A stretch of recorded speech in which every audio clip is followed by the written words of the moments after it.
بسم الله الرحمن الرحيم. السلام عليكم ورحمة الله تعالى وبركاته. دلهانتي مداود يلقصو دوادة برامج ورادك جنالك حولك ورارك قضوبدا نينكوكوسو قدبنتو انو حاقيبك نغنية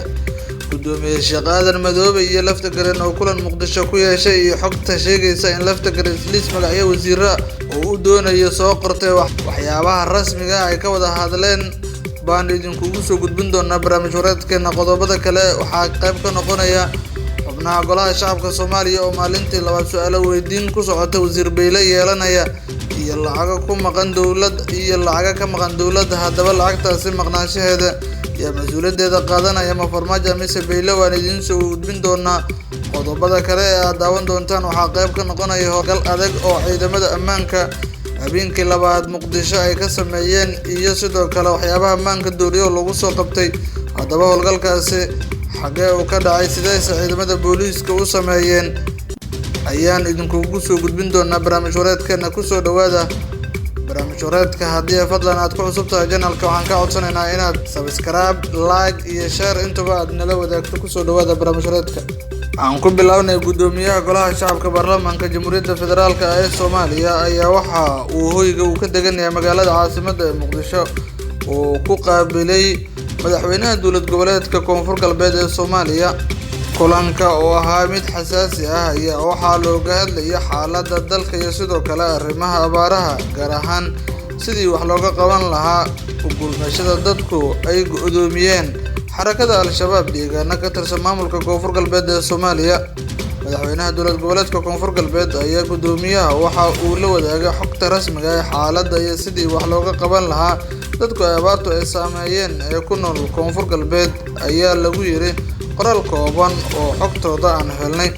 madaxweyne Cabdicasiis Laftagareen sidoo kale waxa kulanka goobjoog ah madaxweyne Cabdicasiis Laftagareen ku welinayay xubno ka tirsan baarlamaanka maamulka Koonfur Galbeed ee Soomaaliya oo la sheegay in arrimo kala duwan ay kaga hadlayeen kulanka maadaama uu socdo dhaqdhaqaaqyadii ugu dambeeyay siyaasadda ee lagu doonayo in lagu soo dhiso xubnaha golaha wasiirada ayaa sidoo kale waxaa la sheegay in la joojiyo guud ahaan arrimaha xasaasiga ah ee Koonfur Galbeed oo lagu soo horjeedo madaxweyne Cabdicasiis Laftagareen Sheekhadan Maxamed Nuur Sheekhadan Madoobe ayaa waxa uu kulanka ay xubnaha ka soo jeeda baarlamaanka Koonfur Galbeed la yeeshay waxa uu u sheegay in siyaasiyiinta mucaaradka ku Laftagareen in ay joojiyaan arrimaha ayaa ku soo aadaya xilli arrimo kala duwan oo xasaasi isla markaana siyaasiyiinta ka soo jeeda Koonfur Galbeed ay noqdeen laba garab oo kuwa ka soo horjeeda iyo kuwa kale oo difaacaya Cabdicasiis Laftagareen si kastaba xiisadda ayaa sii xoogeysanaya markii uu meesha ka baxay madaxweynihii hore ee dowladda Soomaaliya Maxamed Cabdullaahi Farmaajo oo Cabdicasiis Laftagareen aad ay iskugu dhawaayeen oo la sheegayo in xildhibaanadii daacadda u ahaa Cabdicasiis Laftagareen qaarkood ay ka xoogsiibteen kadib doorashadii dhacday madaxweyne Cabdicasiis Laftagareen ayaa waxaa la sheegay in gacanta midig ee madaxweyne Farmaajo uu ahaa muddadii uu xilka hayay madaxweyne Farmaajo hayeeshee kulanka labada mas'uul ay ku yeesheen magaalada Muqdisho ayaa waxaa intiisa badan ay diiradda lagu saaraya xaaladaha kala gedisan ee maamulka Koonfur Galbeed soo wajahay iyo guud ahaan abaarta ka jirta deegaano badan oo Soomaalida ah Laftagareen ayaana hadda waxa uu raadinayaa saaxiibtinimo siyaasadeed uu la yeeshay madaxda dowladda federaalka Soomaaliya ee dhawaan loo doorto xilkaasi xubnaha golaha baarlamaanka Soomaaliya ayaa maalintii labaad su'aalo ka weydiinaya miisaaniyadda dalka ee 2020 wasiirka maaliyadda xukuumadda Soomaaliya Cabdiraxmaan Ducaale Beyle xubnaha golaha baarlamaanka jamhuuriyadda federaalka Soomaaliya labadiisa aqal ayaa kulan wadajir ah maalintii labaad waxa uu ka socdaa xarunta Villa Hargeysa ee magaalada caasimadda ee Muqdisho kulankaas ayaana waxaa maalintii labaad su'aalo lagu weydiinayaa wasiirka wasaaradda maaliyadda xukuumadda federaalka Soomaaliya iyo agaasimaha guud ee wasaaraddaas kadib markii dhawaan miisaaniyadda dalka ay u gudbiyeen xubnaha golaha baarlamaanka Soomaaliya wasiirka oo shalay su'aalo aad u tiro badan isla markaana wasiirku qaarkood uu ka jawaab waayay weydiiyay xubnaha baarlamaanka Soomaaliya ayaa maalintii labaad waxa ay weydiinayaan arrimo kala duwan oo miisaaniyadda dalka iyo sida ay 4 sano ee la soo dhaafay wasaaradda maaliyadda u shaqeynaysay iyadoo wasiirka maaliyadda Soomaaliya kulanka golaha shacabka ee maanta la rajeynayo in su'aalooyin tiro badan oo arrimahaas iyo kuwa kale laga weydiin doono uu sii socon doono iyadoo aqrinta labaad ee miisaaniyadda dalka ee heer gabagaba ay marayso. Cabdiraxmaan Ducaale Beyle ayaana inta badan su'aalaha xubnaha baarlamaanka weydiinayaan waxa uu kaga jawaabayaa xubnaha hortooda iyada oo warbaahinta qaybadeeda kala duwan ay goobjoog kulankaasi ka tahay. Baarlamaanka Federaalka ee Soomaaliya ayaa waxa uu howlaha shaqo ee hor taalla waxa uu wadaa si dardar lah iyada oo mas'uuliyiinta kala duwan ee dowladda Soomaaliyana ay baarlamaanku u yeerayaan si ay ula xisaabtamaan shaqada ay qaranka Soomaaliyeed iyo ummadda ay u hayeen, taasi